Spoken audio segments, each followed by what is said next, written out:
Bismillahirrahmanirrahim. Alhamdulillahi Rabbil Alameen. Wassalatu wassalamu ala nabiyyina Muhammad wa ala alihi wa sahbihi ajma'in. Wa sallama tasliman kathira thumma ma ba'd. So it was Friday night in the month of Ramadan, the 17th day in second year of Hijrah. In the morning, when the Prophet sallallahu alaihi wasallam called his men to offer the Salat al-Fajr and then urged them to fight in the cause of Allah subhanahu wa ta'ala. As the sun rose over the desert, the Prophet sallallahu alaihi wasallam drew up his little army and pointing with an arrow which he held in his hand and then arranged the ranks. Now Quraysh, on the other hand, positioned their forces in Al-Udwat al-Qaswa, which is the opposite of the line of the Muslims, and few of them approached in a provocative deed to draw water from the wells of Badr, but were all shot dead except one, which is Hakim ibn Hizam, which later on became a Muslim. And Umair ibn Wahab, in an attempt to try the power of the Muslims, made a scouting, okay, and submitted a report saying that the Muslim army are comprised of 300 men keen on fighting to the last man. And on another mission, he came to the conclusion that neither reinforcements were coming nor ambushes laid. Now he understood from that they were too brave to surrender and too intent on carrying out their military duties to withdraw without slaying the largest number possible from the polytheists or from the Quraysh. And this report was all kindred relations binding the two parties together. Now slackened and that slackened the desires to fight among some of the Quraysh. Now to counteract this, reason-based opposition advocated by a rival of his Utbah ibn Rabi'a and others, Abu Jahl, he started an anti-campaign seeking vengeance on Prophet Muhammad sallallahu alaihi wasallam's followers for the Quraysh killed at Nakhla. Now in this way, Abu Jahl managed to thwart the opposite orientation and manipulated the people to see his views. To see his views only. And when the two parties approached closer, okay, and were visible to each other, the Prophet sallallahu alaihi wasallam began praying to Allah subhanahu wa ta'ala. Then the conceited Quraysh, okay, they are already, they were already here defying you and belying your messenger, as some of them said. Now, the Prophet sallallahu alaihi wasallam said in his supplication, "O Allah, I am waiting for your victory which you have promised me, and I seek you, Allah, or I ask you to defeat them."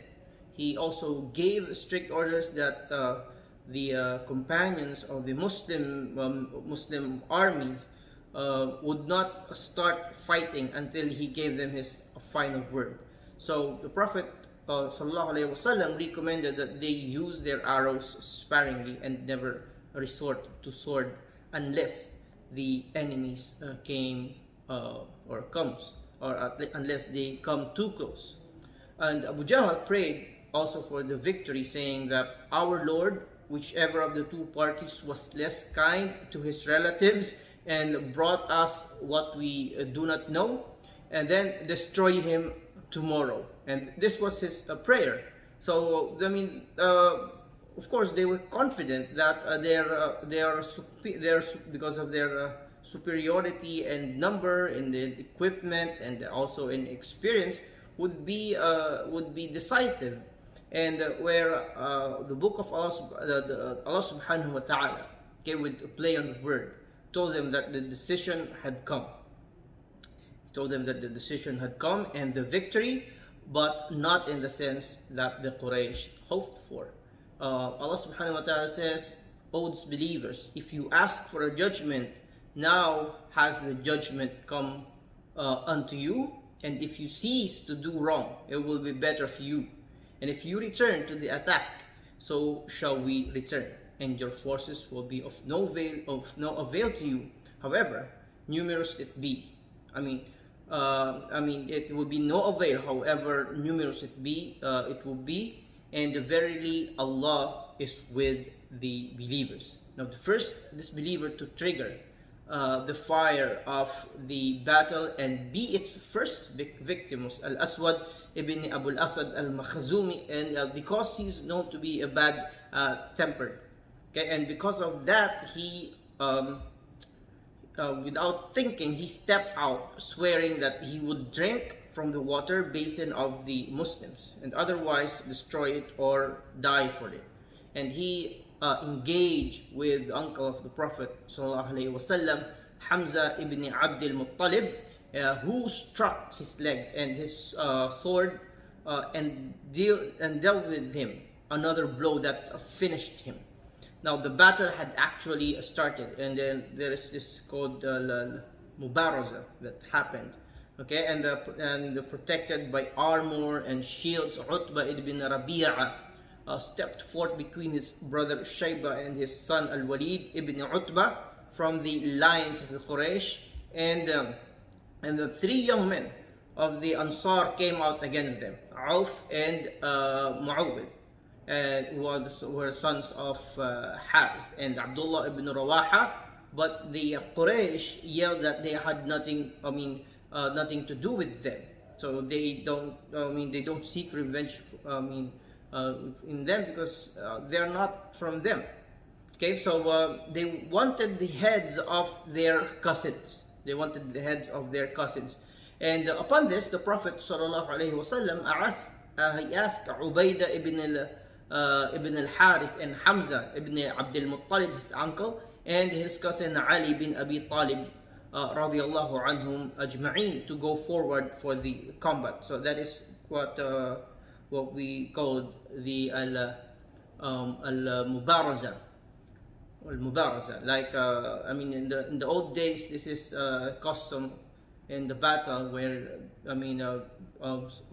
few people or some people would start the fight. So they would fight first, and then the battle would begin. So the three duels were rapid. Okay, what happened is that Hamza killed Shayba, while Ali radiallahu anhum killed Al-Walid, and Ubaidah was seriously wounded, but he still was able to. Before he fell, Hamza fell upon Utbah, and with the sweep of his sword, he was able to cut the head of his opponent. And Ali and Hamza carried Ubaidah back with his leg cut off. Then he died 4 or 5 days later after a disease in the bile duct. Now, Ali radiallahu anhu was possessed of a deep conviction that Allah subhanahu wa ta'ala's words were revealed. Okay, Allah subhanahu wa ta'ala says these two opponents, believers and disbelievers, dispute with each other about their Lord. Now the verse, these verses were revealed in connection with men of faith who confess their Lord and seek to carry out His will. And it refers to Prophet Muhammad sallallahu alaihi wasallam's companions at the battle of Badr. And the men who deny their Lord and defy Him obviously are the people of Quraysh. And the duel was followed by a few more duels, but the pagans suffered terrible defeats in all the combats and lost some of their most prominent people, and they were too much exasperated and enraged. Okay, and fell upon the Muslims to exterminate them once and for all. Now the believers, however, after asking and praying to Allah subhanahu wa ta'ala, calling upon him for assistance and help, it was made to hold to their position and conduct a defensive war plan that was successful enough to inflict heavy losses on the attackers. The Prophet Muhammad sallallahu alaihi wasallam used to pray to Allah subhanahu wa ta'ala as he's with almost not stopping, okay, and he do it day and night to come to their to win the battle and for the victory. And when the fierce engagement grew too hot, he again began to pray to Allah subhanahu wa ta'ala, saying, "Oh Allah, should this group of Muslims be defeated today, you will no longer be worshipped." So he continued to call out to Allah subhanahu wa ta'ala, stretching forth his hands and facing the Qibla until his cloak fell off his shoulders. Okay, and then Abu Bakr as-Siddiq radiallahu anhu came and pick it up and put it back on his shoulders, and then he said that, "Oh Ya Rasulullah, okay, you have cried out enough to your Lord. He will surely," so that is to uplift the Prophet sallallahu alaihi wasallam. He says that that Allah subhanahu wa ta'ala will surely fulfill what he has promised you. And immediately the response of Allah subhanahu wa ta'ala came down by sending down his angels from the heavens and to help them and to assist the Prophet sallallahu alaihi wasallam and the Muslims. When Allah subhanahu wa ta'ala says in the Quran, "Verily I am with you, so keep firm who have believed, and I will cast terror into the hearts of those who have disbelieved." Allah subhanahu wa ta'ala also inspired another message to the Prophet sallallahu alaihi wasallam, saying, "I will help you with 1,000 of the angels, each behind the other." Each behind the other, meaning following in succession. The Prophet sallallahu alaihi wasallam in his treatise dozed off a little, and then raised his head joyfully, and then he cried out, and then he shouted, "Oh Abu Bakr, Ya Abu Bakr, glad tidings are there for you. Allah subhanahu wa ta'ala's victory has come, and by Allah I can see Jibreel on his mare on the thick of a sandstorm."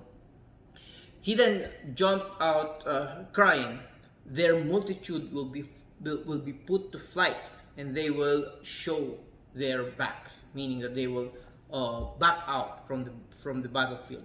And at the instance of Jibreel alayhi salam, the Prophet sallallahu alaihi wasallam took a handful of gravel, cast it at the enemy, and said, "Confusion seized their faces."